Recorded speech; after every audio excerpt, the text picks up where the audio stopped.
요즘에는 회사에서건 또 정부에서건 평가 제도를 꼼꼼하게 만듭니다. 우리 학생들도 계속해서 평가를 받고 있죠. 계속 시험을 쳐야 합니다. 그런데 사람이 사람을 평가해야 하는데 그것이 얼마나 힘든 일인지 모릅니다. 내가 다른 사람을 평가하는 것이 사실 더 힘들 수도 있고요. 그러나 직접적으로는 내가 다른 사람의 평가를 받는다는 것 참 어렵고 마음이 힘듭니다. 그래도 우리는 이 땅을 살아가면서 평가를 해야 하고 또 평가를 받으며 살아가야 합니다. 평가하지 않는 사회는 제대로 된 사회가 될 수가 없겠지요. 오늘 고린도전서 4장 말씀에 보면 하나님의 일꾼들을 평가하는 것에 관해 말씀하고 있습니다. 다 같은 일꾼이지만 그러나 누가 불러서 일을 시켰느냐에 의해서 그 일꾼의 지위라고 할까요? 또 그 일꾼의 위치가 달라질 수 있습니다. 하나님이 일시키는 사람이라면 하나님의 일꾼이라면 고귀하지 않겠습니까?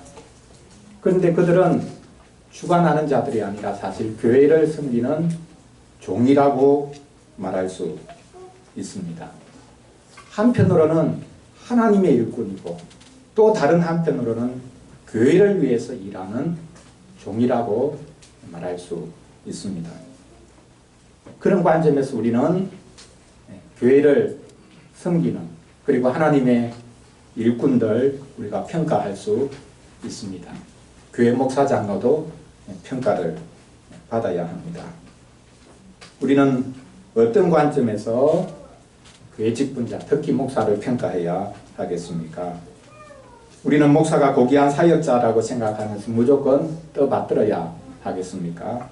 아니면 우리가 마음대로 부릴 수 있는 종이라고 생각하면서 그 잣대를 가지고 평가하면 되겠습니까? 오늘 고린도전서 4장 말씀을 가지고 그리스도의 일꾼들은 하나님께서 최종적으로 평가하시고 칭찬하신다라는 주제로 말씀을 전하려고 합니다. 첫째로 일꾼들은 충성스러워야 합니다. 하나님의 일꾼들은 충성스러워야 한다라고 오늘 본문에서 말씀하고 있습니다. 둘째로 이 하나님의 일꾼들에 대한 평가가 제각각이다라고 말씀하고 있습니다. 주관적으로 평가할 수밖에 없다라는 것이죠. 마지막 세 번째로는 하나님께서 일꾼들을 평가하신다. 그리고 칭찬하신다. 라는 것을 오늘 말씀이 우리에게 해주고 있습니다. 첫째로 일꾼들, 특히 하나님의 일꾼들은 충성스러워야 한다. 라는 것을 살펴보겠습니다. 사도는 오늘 본문에서 자신을 그리스도의 일꾼이라고 불러달라고 말을 합니다. 여기 일꾼은 말 그대로 집안에서 부리는 사람, 하인, 품꾼 이렇게 성경에서 번역되고 있는 말입니다. 또한 사도는 자신을 하나님의 비밀을 맡은 자로 여겨달라라고 말하고 있습니다. 여기서 맡은 자라는 표현은 성경에서 종종 등장하는 종 중에 특별한 종을 가리키는 단어입니다. 어떤 단어일까요? 청지기를 가리키는 단어입니다. 주인의 창고 열쇠를 맡은 종, 여러 종 중에 신임해서 창고 열쇠를 온전히 그냥 맡겨버립니다. 그럼 이 종은 창고 열쇠를 열어가지고 그냥 창고 안에 있는 거 마음대로 풀어서 그냥 나누어 줄 수가 있는 것이죠. 주인의 장부, 재산 장부를 들고 있는 사람, 그 사람이 청지기입니다. 나를 그리스도의 일꾼이라고 불러주면 좋겠다. 그리고 하나님의 비밀을 맡은 청지기라고 불러주면 좋겠다. 나는 그것으로 족하다라고 말하고 있습니다. 자, 그런데 이렇게 그리스도의 일꾼된 자, 그리고 하나님의 비밀을 맡은 자들에 대한 평가 기준이 무엇입니까? 어떻게 그를 평가할 수 있겠습니까? 무엇으로 평가할 수 있겠습니까? 충성이라고 말씀하고 있습니다. 맡은 자들에게 구할 것은 충성이니라 라고 말씀하고 있죠. 자, 충성이 무엇입니까? 우리 한국 사회에서는 이 충성이라는 단어가 사실은 좀 부정적으로 인식되는 경향이 있습니다. 충성이라는 말을 가장 많이 사용하고 있는 곳이 어디입니까? 군대죠. 예. 격려할 때도 충성. 예. 대부분의 군대가 충성이라고 합니다. 그러면 군인들이 또 일반인들이 충성하면 어떤 것을 연상합니까? 상관이나 선임병들이 말도 안 되는 것을 요구해도 무조건 충성하겠다. 이런 이제 인상을 우리가 가지죠. 그러니까 속된 말로 표현하면 군대에서 까라면 까. 너가 이해 안 돼도 무조건 시키는 대로 그냥 해라. 말도 안 되는 것을 들었고 말도 안 되는 명령임에도 불구하고 무조건 해야 되는 것을 우리는 충성이라고 말합니다. 그냥 하는 것. 내 생각 내려놓고 내가 이해가 안 돼도 그냥 무조건 그냥 하는 것. 그것을 충성이라고 생각합니다. 그런데 사실 그런 것이 충성이 아닙니다. 오늘 본문에서 말하는 충성은 성경에서 다른 용어로 우리말로 번역이 될 때에 신실함이라고 번역하기도 합니다. 믿음이라는 단어에서 이 충성이라는 말이 나왔고요. 그리고 신실함이라는 말도 나왔습니다. 믿음과 연관되어 있는 것이 충성이다, 신실함이다 라는 뜻입니다. 디모데후서 2장 2절에 보면 사도는 말씀의 사역자들이 될 사람들을 충성된 사람들이라고 부르고 있습니다. 내가 너에게 맡긴 것을 또 다른 충성된 사람들에게 부탁해라. 그러면 그들이 일을 할 수 있을 것이다 라고 말합니다. 말씀의 사역자들, 교회 직분자들을 한마디로 충성된 사람들이라고 또한 말하고 있습니다. 일꾼은 충성해야 합니다. 청지기는 충성해야 합니다. 그러면 좀 더 구체적으로 우리가 충성이 무엇인가 라는 것을 생각해 보아야 할 텐데요. 이 충성이라는 단어가 우리가 잘 아는 달란트 비유에 등장합니다. 마태복음 25장에 나오는 달란트 비유 말입니다. 자, 어떤 주인이 집을 떠나면서 멀리 여행을 하면서 종들을 불러서 달란트를 맡기죠. 어떻게 맡깁니까? 그냥 대표적으로 한 말인데요. 모든 종에게 다 맡겼다. 종이 딱 세 사람이었고 그 세 사람에게 달란트 주었다. 이렇게 볼 필요는 없습니다. 모든 종들, 수많은 종들이 있었을 것이고 그 종들에게 다 각각 달란트를 맡겼습니다. 한 종에게도 예외 없이 다 맡겼다는 뜻입니다. 대표적으로 해서 어떤 종에게는 5달란트, 어떤 종에게는 3달란트, 어떤 종에게는 2달란트를, 또 어떤 종에게는 2달란트, 그리고 어떤 종에게는 1달란트 맡겼다. 이렇게 말씀하고 있죠. 주인이 멀리 길을 떠났다가 이제 돌아옵니다. 자기가 달란트를 맡겼으니까 청산해보자, 결산을 해보자 라고 말하죠. 여러분, 당시 1달란트는 오늘날로 환산하면 억대의 금액에 해당하는 것입니다. 그냥 뭐 1, 200만 원 주고 뭐 일해보라 이렇게 하는 것이 아니라 아주 큰 금액, 쉽게 말하면 사업 미천을 준 겁니다. 그것 가지고 얼마든지 자기가 하고 싶은 일을, 사업을, 장사를 할 수 있는 금액이죠. 자, 5달란트 받은 종을 부릅니다. 불렀더니 이 종이 주인이요, 제가 5달란트를 받았는데 5달란트를 남겼습니다. 이 말을 듣자 주인이 칭찬합니다. 어떻게 칭찬을 하느냐 하면요, 잘하였도다, 착하고 충성된 종아. 여기 충성된 종아, 이것이 바로 오늘 본문에 말씀하고 있는 맡은 자들에게 구할 것은 충성이라 라는 단어와 같습니다. 너가 적은 일에 충성하였으며 내가 많은 것을 너에게 맡기리니 내 주인의 즐거움에 참여할지어다. 적은 일에 충성했다고 말하고 있습니다. 조금 전에 말씀드렸듯이 달란트는 당시에 가장 큰 금액입니다.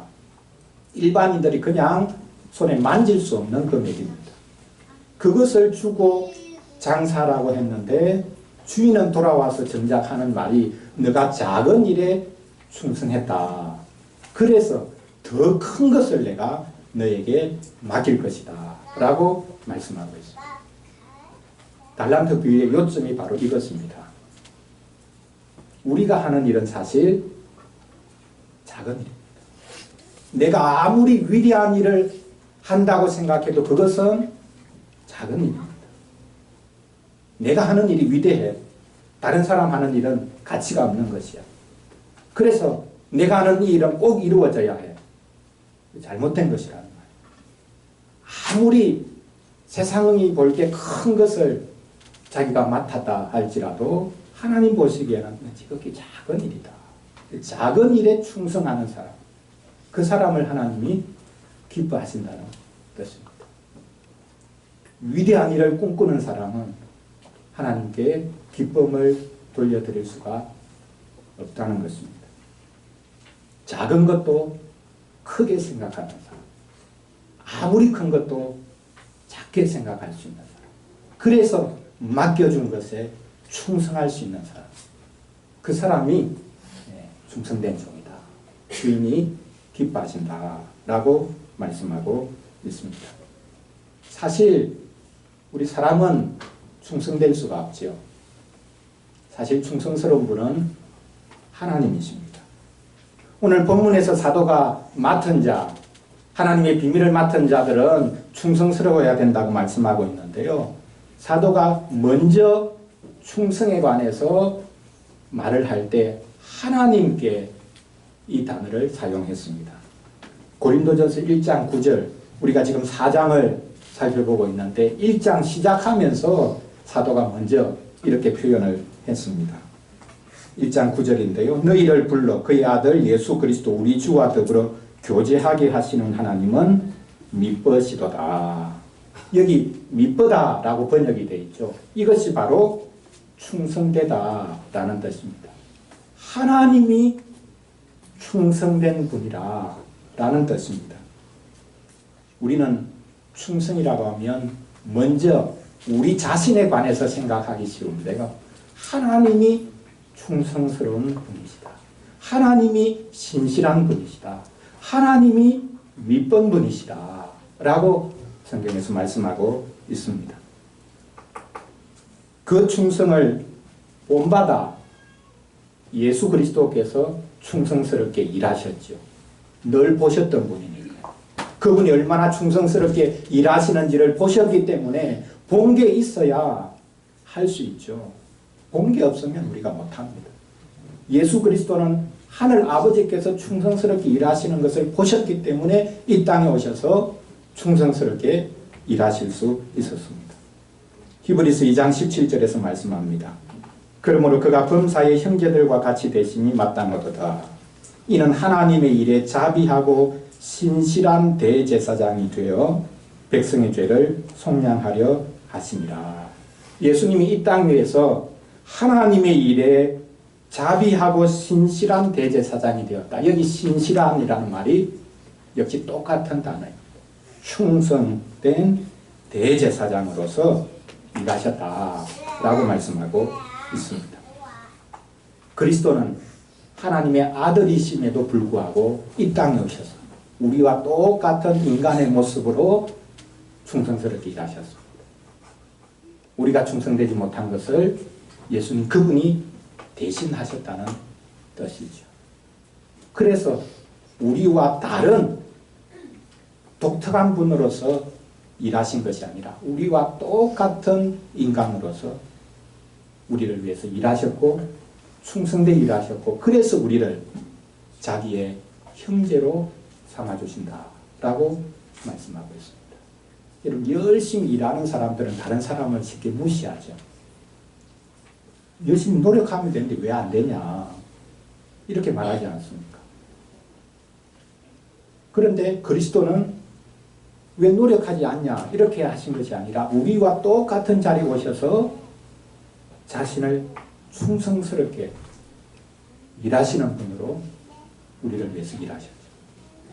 그래서 우리를 다시금 하나님의 자녀로 삼아주시는 이 복을 나누어 주실 수 있었습니다.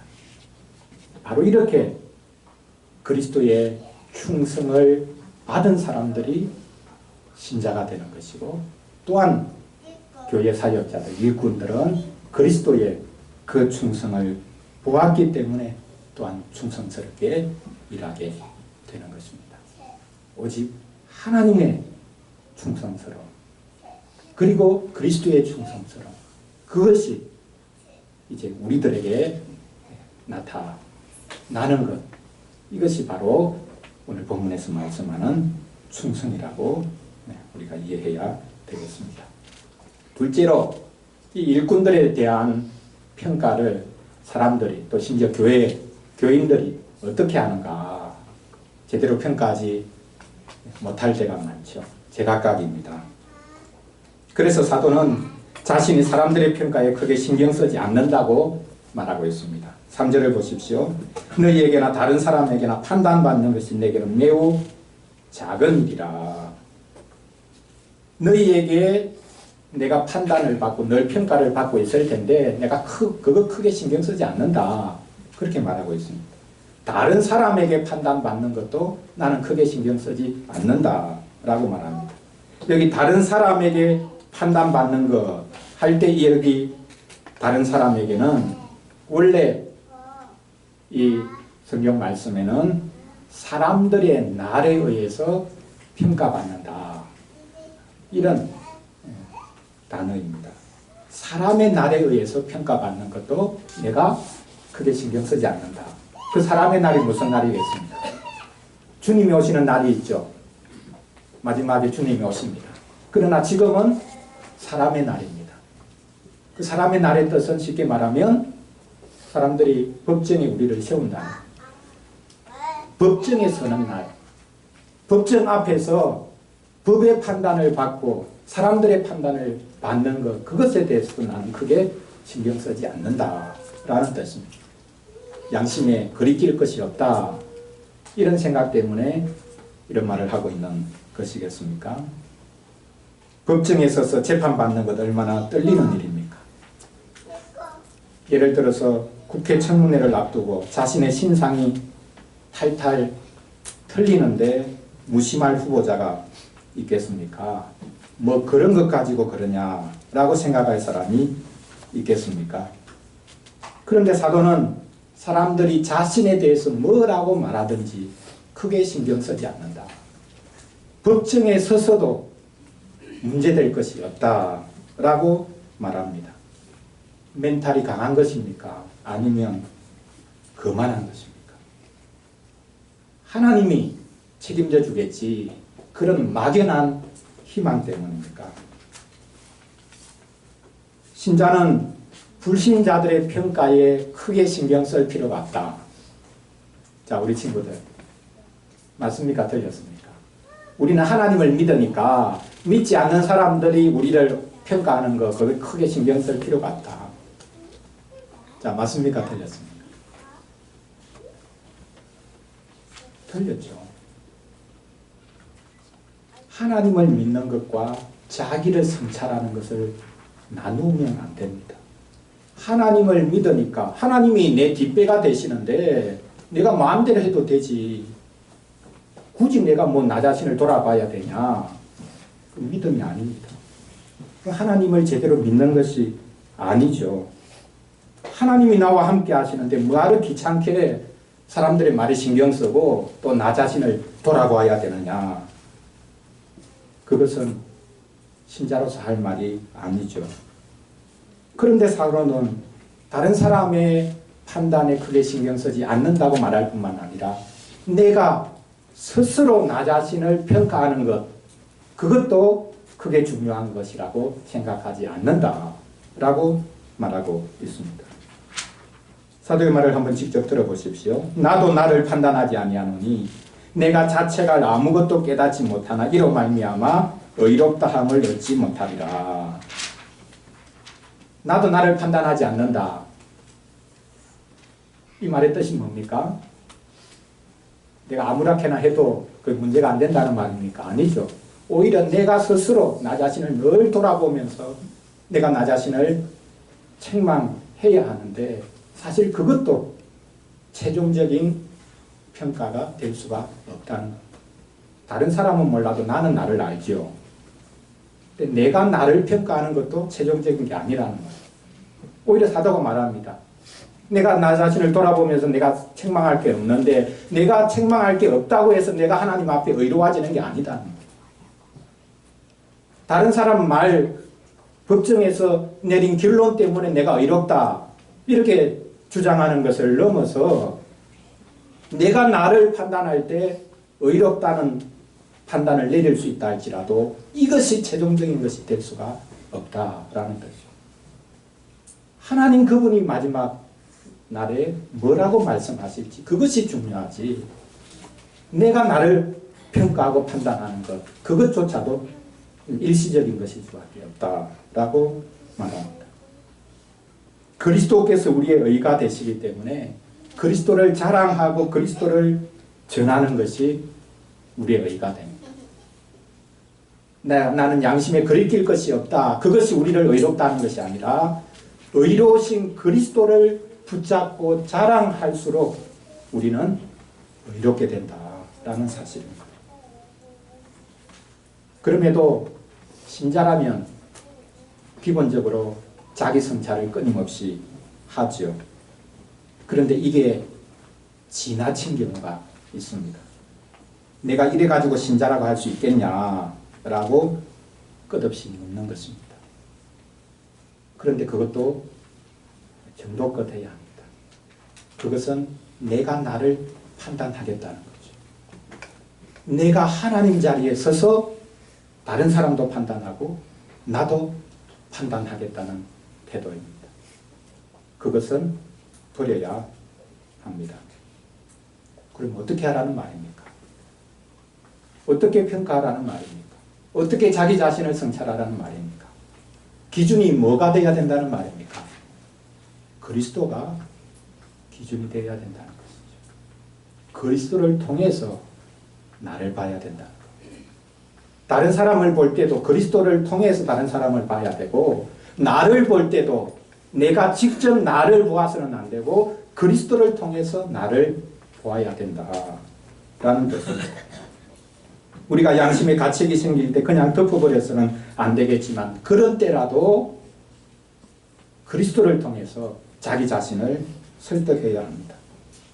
그럼에도 불구하고 나는 하나님의 백성이다 라고 자신을 설득해야 합니다.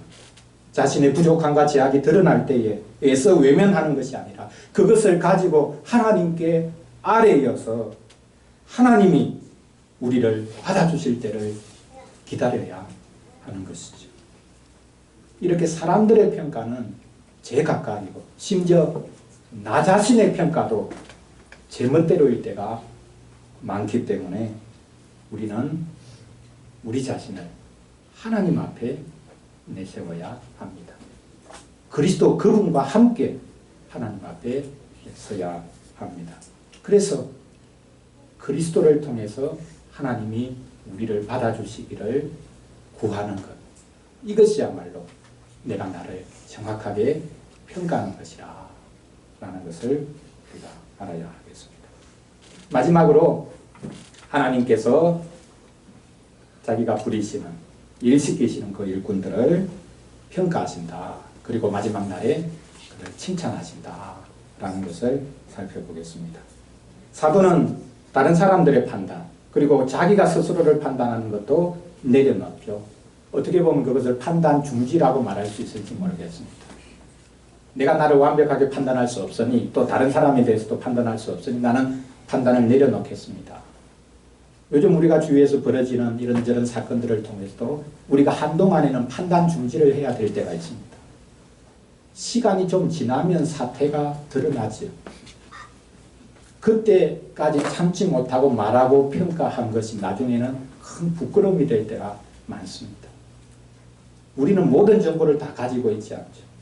모든 것을 다 아는 게 아닙니다. 입을 다물고 조금만 시간이 지나면 사태의 본질이 하나씩 드러나지요. 그때까지는 사실 판단 중지를 해야 할 때가 있습니다. 그렇다고 하더라도 그 판단이 옳은 게 아니죠. 다른 사람에 대한 판단.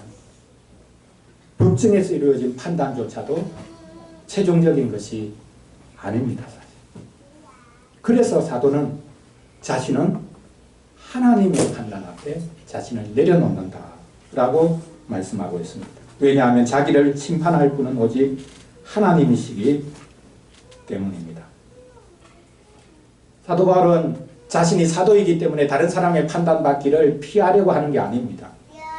나는 역사의 심판, 역사의 판단에 나를 맡긴다. 이렇게 무책임하게 말을 하고 있는 것도 아닙니다. 오히려 사도 바울은 누구보다 자기를 늘 성찰한 사람입니다. 그 표현이 뭡니까? 나는 날마다 죽는다. 그렇게 고백하지 않았습니까? 로마서에는 더 심각하게 그가 말하고 있는데요.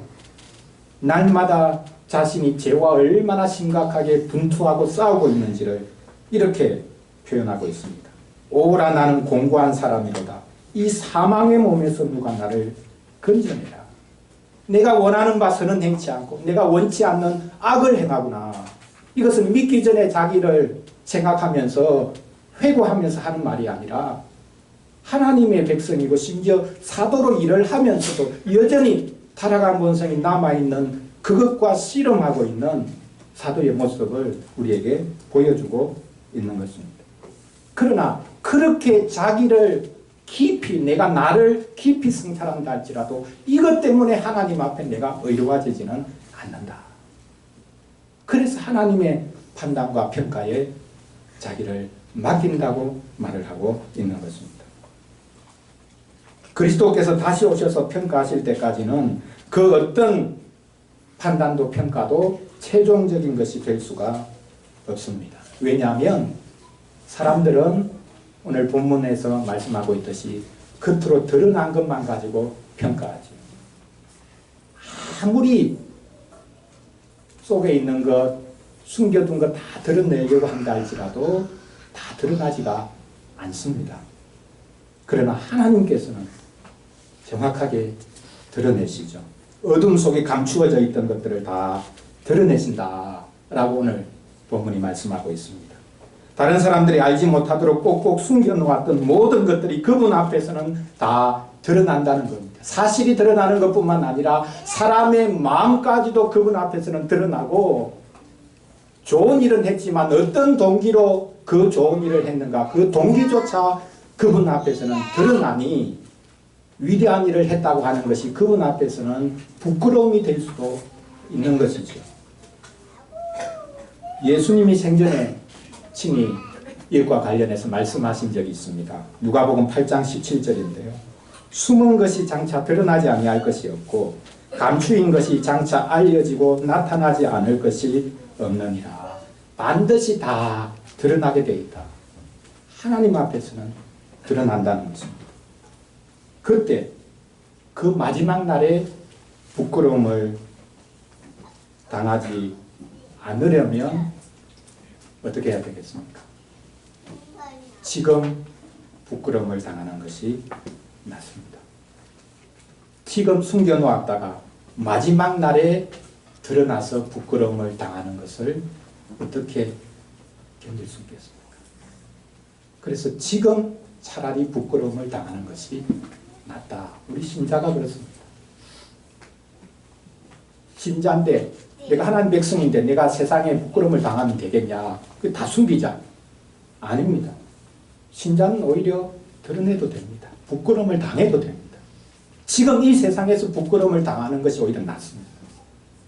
다 숨겨놓았다가 하나님 앞에서 그게 드러나서 마지막 날 부끄러움을 당하는 것보다는 지금 사람들에게 부끄러움을 당하는 것이 훨씬 나은 것이죠. 마지막 날에 목사를 포함해서 우리 각 사람이 하나님으로부터 평가를 받을 것입니다. 그래서 마지막 절에 이렇게 말씀하죠. 그때 각 사람에게 하나님으로부터 칭찬이 있으리라. 하나님께서 누구든지 평가하시고 그 평가에 의해 칭찬받을 이들이 있다고 말씀하고 있습니다. 누가 칭찬을 받겠습니까?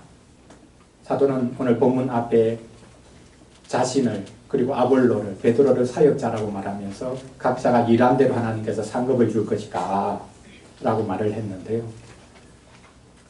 우리가 행한 대로 상급을 받는다. 그러니 열심히 일하면 다른 사람보다 큰 상급을 받을 거다. 그런 뜻이겠습니까? 상급도 은혜이지요. 그래서 고린도후서 10장 18절 고린도전서를 보내고 또 다른 편지를 사도가 보냈는데 그것은 이제 없어졌고요. 어떻게 보면 고린도전서 앞에 또 다른 사실 편지도 있었습니다. 그래서 밝혀진 것만 고린도에 편지가 4개가 갔는데 지금 있는 것은 이제 2개뿐이죠. 이후에 어쨌든 사도가 편지를 하나 더 보내는데 그 보낸 편지 고린도후서 10장 18절에 보면 이렇게 기록을 하고 있습니다. 우리 개역 개정이 좀 어렵기 때문에 좀 더 쉬운 번역으로 여러분들에게 한번 말씀해 보겠습니다. 고린도후서 10장 18절인데요. 참으로 인정을 받는 사람은 스스로 자기를 내세우는 사람이 아니라 주께서 내세워 주시는 사람입니다. 주님이 내세워 주시는 사람이 복이 있다. 주께서 내가 너를 안다 라고 변호해 주시는 사람이 복 있는 사람이다. 이 평가가 제일 좋은 평가죠. 복된 평가이죠. 자, 그래서 어린이를 위한 질문 3번 문장처럼 가장 좋은 평가는 어떤 것인가? 주께서 어떻게 해주시는 것이라고요? 네, 칭찬해 주시는 것이라고 말할 수도 있고 주께서 변호해 주시는 것이 제일 좋은 평가다. 네. 내가 너를 안다. 이것만큼 우리에게 좋은 평가가 어디 있겠습니까? 우리가 한 것 다 아시지만 그 모든 연약함과 심지어 제약이 있었음에도 불구하고 그래도 너는 나의 사람이었다. 나의 일꾼이었다. 내가 너를 안다.